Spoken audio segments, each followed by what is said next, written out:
You know how it goes. Queens in the building. So we had a lot of kings in here. A lot of kings.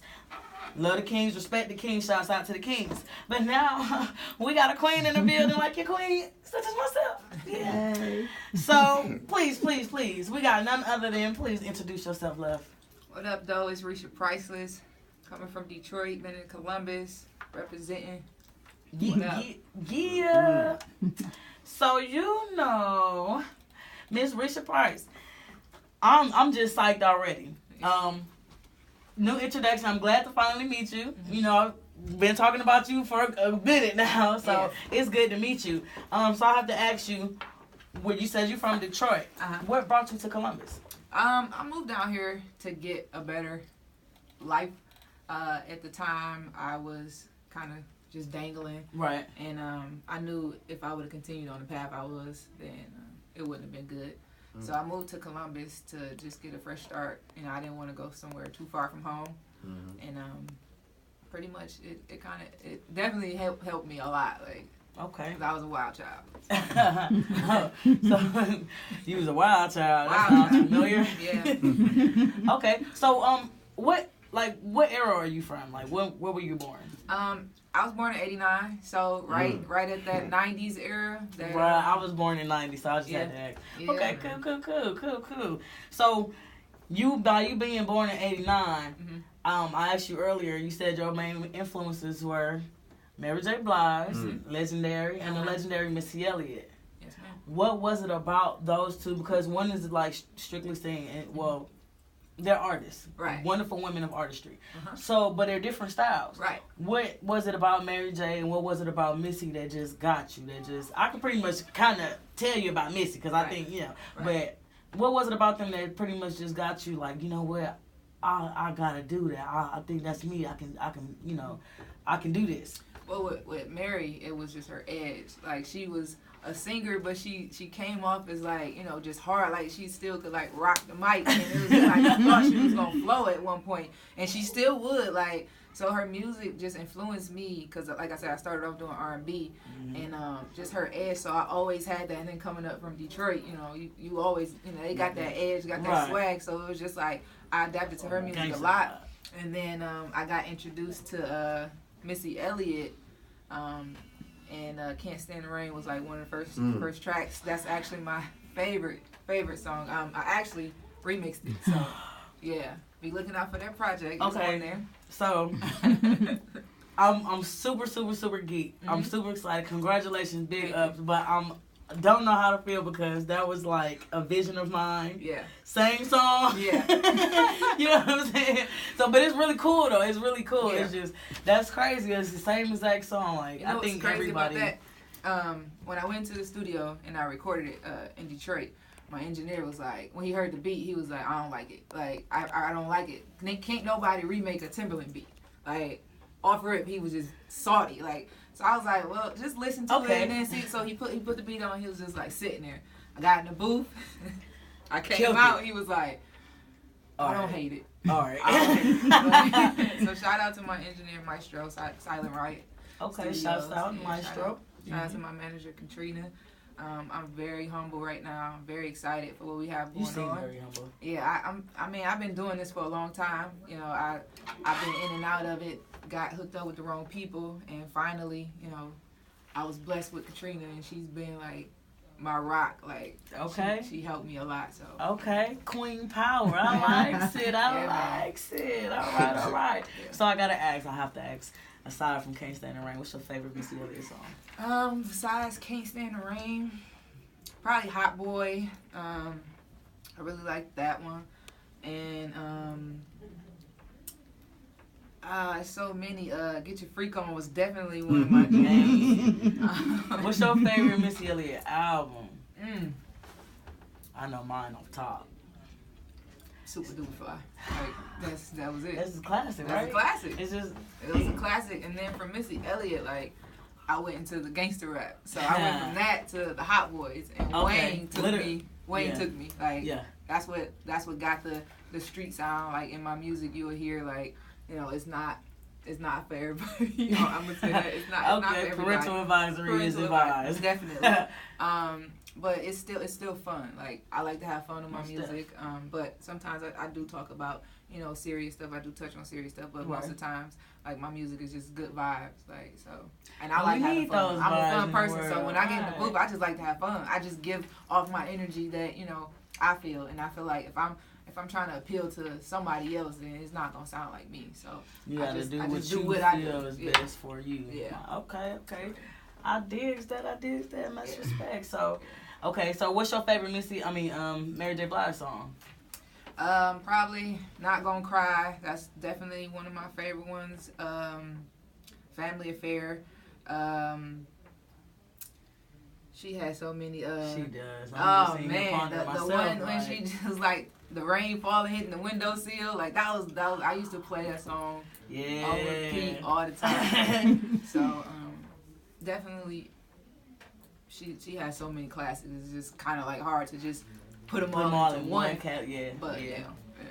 Okay. So what was the first moment that you realized that you was in love with music and you couldn't go through life without making music? Like, do you remember like how old you were or what time of life? Yeah, I probably was like 13, 14. I was listening to Juvenile, 400 Degrees. Yeah. So, okay. I was listening to 400 Degrees, and I was just like, you know, this is a life-changing experience for me because I was young. I wasn't supposed to be listening to it. So, we were about the same age, so I know. Yeah. Mm-hmm. So when it came out, it was just I was sneaking and listening to it, and I had so many influences back then. Bow Wow definitely was one. Shouts out to Cuz, that's family. You know. That definitely was one, and definitely.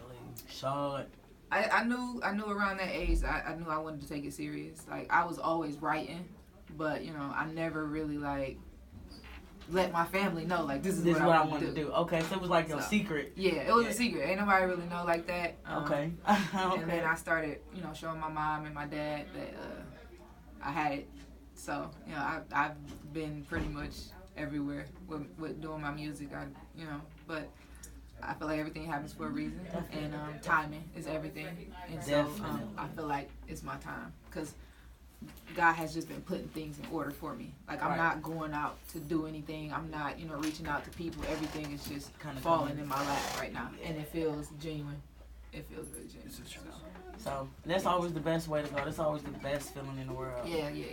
So I remember you said you got started in poetry as well.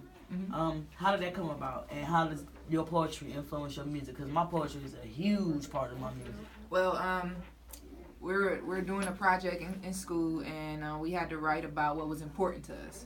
And at the time, I had a Rottweiler. That was my life. Like hey, I love dogs. I love my dog. Did you cut the tail off, or you leave the tail on? He had his tail on. Yes. He had his tail on. Thank you. And I wrote about my dog, and it was just from the heart, and I won. Like it was a national poetry contest. Okay. And so, It was pretty big, and I was excited about that. So that's when I knew like I had a gift, and I would just write. You know, I would just listen to music all the time. Have my little cassette, have my little CD thing. Like, it was just my headphones. So portable Walkman. That was my escape from the world. You know, so. Okay. Ooh, I like that. Thank you. How does your parents support your music, or if they always supported your music, or how did they feel when you first revealed to them, like, hey, you know what, I don't want to be a doctor, I don't want to be a teacher, I want to make music, I want to be in the media industry? How was their take, like, how did they feel about that, and how did that influence you or affect you? Well, before I answer that, I'm going to just say, as a parent, you should always support your kid, no matter what. Hey, man, and that should be the first thing you do is support your kid, because when you don't have that support from your parents, it kind of, you know, makes you feel like, you know, a little insecure, like maybe I'm not good enough. Yeah. So starting off, my dad, he was not for it. He was like, you want a what? You want a what? No, you better stay in school, and you know, you better do, you know, it was just like, it was not going. Right. So then, but in the same breath, he would like take me to like the radio stations would be parked on the corner giving away stuff. He'd be like, yo, it's my daughter, she rap, listen to her. And I'd be like, But you don't want me to do it when I'm at home. So, you know, at first he was not with it. But my mom, she's always been supportive. And then once my dad seen, you know, how passionate I was with it and how good I was, he was okay. So they've been supportive ever since. Like my whole family, I have a huge family. My family is like waiting. They like, you've been deserving it. Like it's your time. That's what's happening. That's what's happening. And you gotta get it. So you know, okay. That's crazy. Do you remember the first song you wrote and how old you were? Yeah, I said you recorded when you were 16. I didn't record that song. Okay. The first song I wrote, we was in the basement. It was my dad and his ex's kids. We was all down there just, you know, playing on our little cassette thing. We was going around. Everybody was writing their verses, and I was probably like 12. Probably like 12, 13. Okay. Okay. So the only reason why I asked you that, because I just had a flashback of when I was a kid, you know. I wrote the first verse that I rapped that was written for me. I was about 11 years old. And my god brother, we redid the song "The Boy Is Mine" by Monica and Brandy. And I literally wrote a rap verse for that song because, you know, there's no rapping in there. Right. And it was just funny. So I just was interested in here. You know, that's crazy because that song, like, definitely played a big part in my life. Me and my sister, we used to sing it to each other. Like, just to practice the performance. Practice so is that the universal?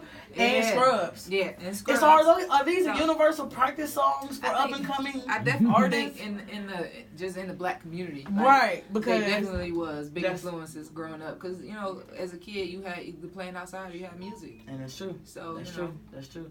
You know, I was fortunate to do both. Hey, right, because, you know, we came up in the days before cell phones. Yeah, before social media. We couldn't get on Facebook and see what our friends were. We had to look for bikes. We had Gigapets and you remember them Gigapets? And the Game Boys. Game Boy Pockets and all.